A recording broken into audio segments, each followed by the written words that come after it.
Hey, what's up guys? Fish Tank Mike here. Hope you're having a fantastic holiday. Christmas is coming up and I'm just over here trying to figure out what little projects I can do here and get out to you guys before things get a little bit more busy. Today I thought it might be kind of cool to go take a look at my no water aquariums, aka the terrariums that I have, and then also go ahead and start on an actual no water aquarium. Let's check out the biorb that we have down here, guys. You can see we got the raptor statue chilling right next to it, really increasing the vibes of this thing. And no, this isn't a actual no water aquarium. What we will be making a little bit later in the video is though, okay, so this does have aquarium plants in it. You can see we have the Laguigia palustris, or is it super mini red? I can't remember. That's the kind of almost maroon purplish plant that's growing on here. And then we have a bunch of other stuff in here. We got the fern moss, as well as the actual ferns that we got from kind of like a forested area. And we have a bunch of other plants in here, guys. I can't remember what all of them are.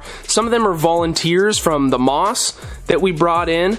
And this thing is just super relaxing. It's basically no maintenance. I've had to put my hand in here to clean out the area, I guess the scape, like one time because we had some kind of weed that came in with that moss and we just pulled that out and it never came back. Let's get a light on here so we can take a closer look at this thing. Guys, if you're unfamiliar with what this is an AQUAPROS Biorb Air 60. Basically just a super high-tech terrarium, okay? So it has a built-in LED, it's got an air filter and a fan, and it also has a little chamber here that you can fill with water, and then it's going to self-mist the terrarium. See, I always mix that up.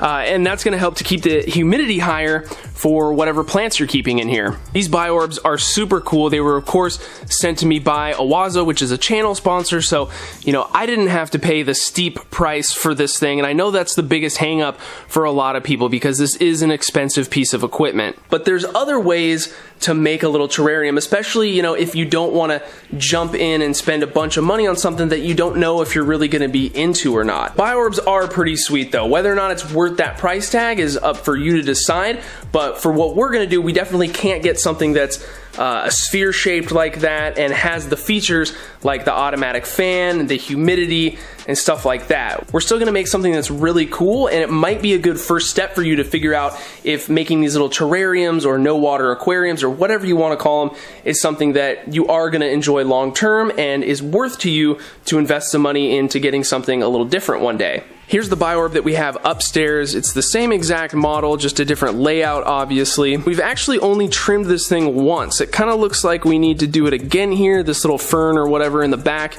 is starting to produce a lot of tall stems there. But the whole point of these things is really, to me at least, just having a really low maintenance piece of nature that you can have in your house. So depending on what you decide to keep in your terrarium is going to dictate really how much maintenance it is. The two that I have, I do very little work to. I pretty much only have to make sure that we have water up in this reservoir. I have the fan speed set to the lowest and I have the humidity set to the highest. At least that's what I found works best for the terrarium upstairs as well as the one downstairs. So really, trimming, I don't really do that much. I kind of just let them go wild, and the only thing that I have to do besides making sure that reservoir is full, which I check on it once a week, I also come in once a week and I wet it down with some distilled water that I have in a sprayer. And that's just because even with the humidity turned all the way up, sometimes depending on what you're keeping, might want a little bit more water. This terrarium especially because we have these aquarium plants in it, the Laguigia. The only way I could get those to grow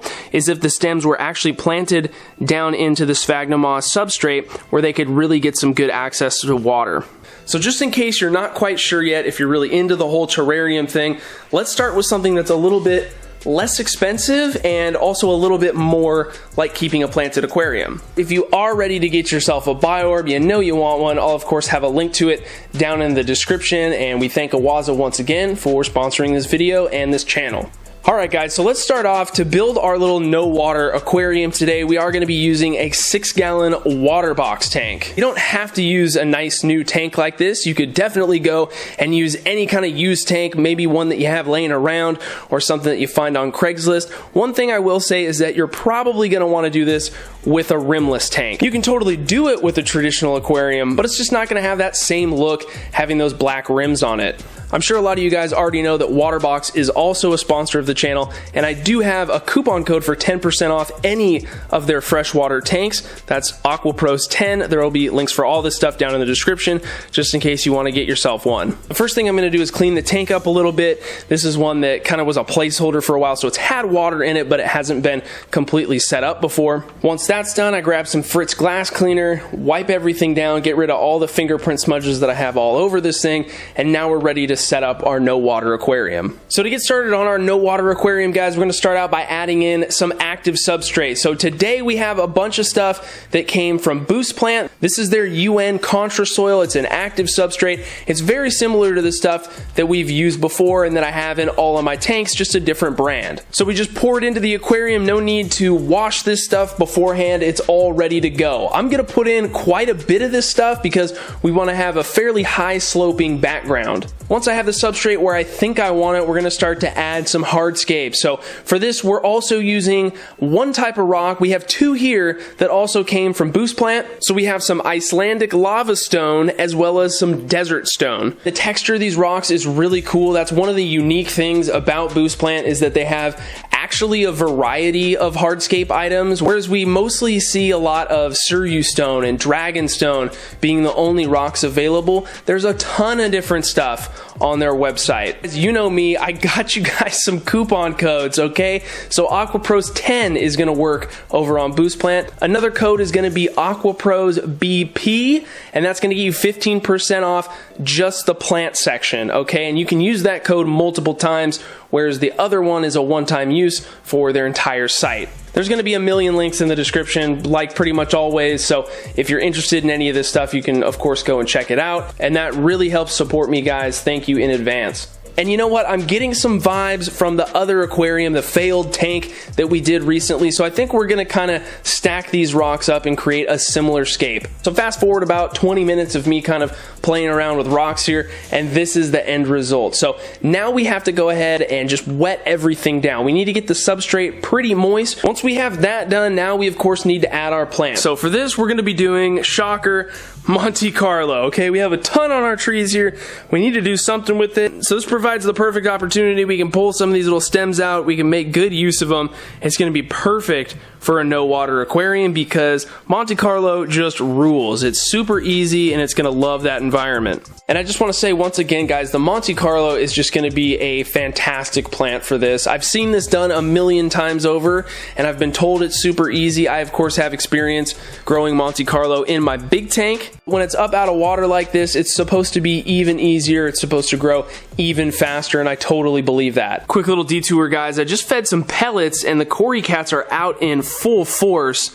When I don't feed, they're like all hiding in the middle of this tank, but when it's food time, they come out and play. We also got a few pieces of Bucephalandra. This particular kind is called Red Mini, and we're just going to put a few pieces here and there to kind of break it up a little bit.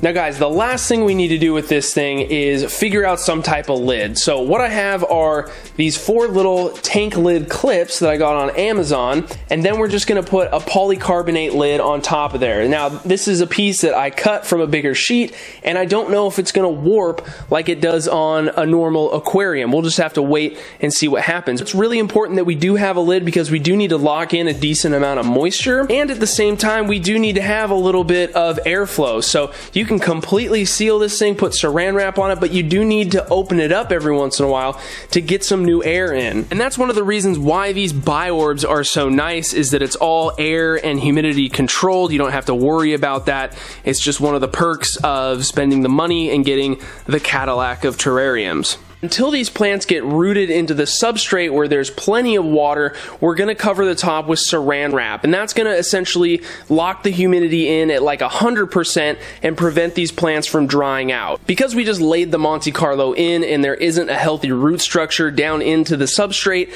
then these plants will totally just dry out, and we don't want that. So we're going to keep our little no water aquarium like this for probably about a month, or until the Monte Carlo looks like it's established itself and it has roots down into that substrate, upon which we'll take the plastic off and then use the lid that we've made previously.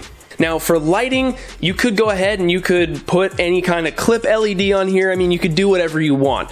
But what we're gonna do is we're gonna put this on a shelf that I have dedicated for this sort of thing. And we have a current LED that is mounted onto the top, just held in place with some zip ties.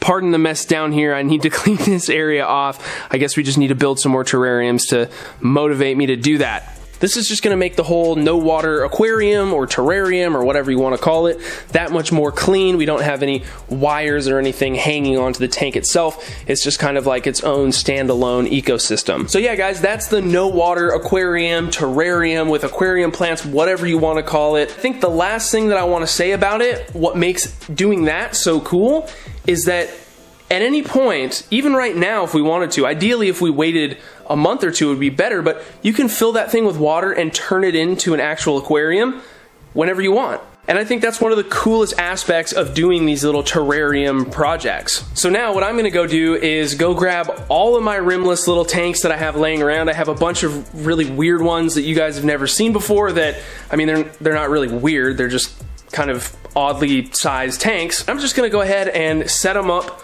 all kind of like that with different plants. I mean, obviously different scapes in each one, put some driftwood in them, just make them like regular little aquariums, grow them out for a while, and then we'll fill them up at some point. But before I do any of that, we're gonna go ahead and start working on this project right here, the new tank over here by the couch, right next to my head when I'm playing video games. We were just waiting on some of the materials that we were getting in today, guys, and now we have them.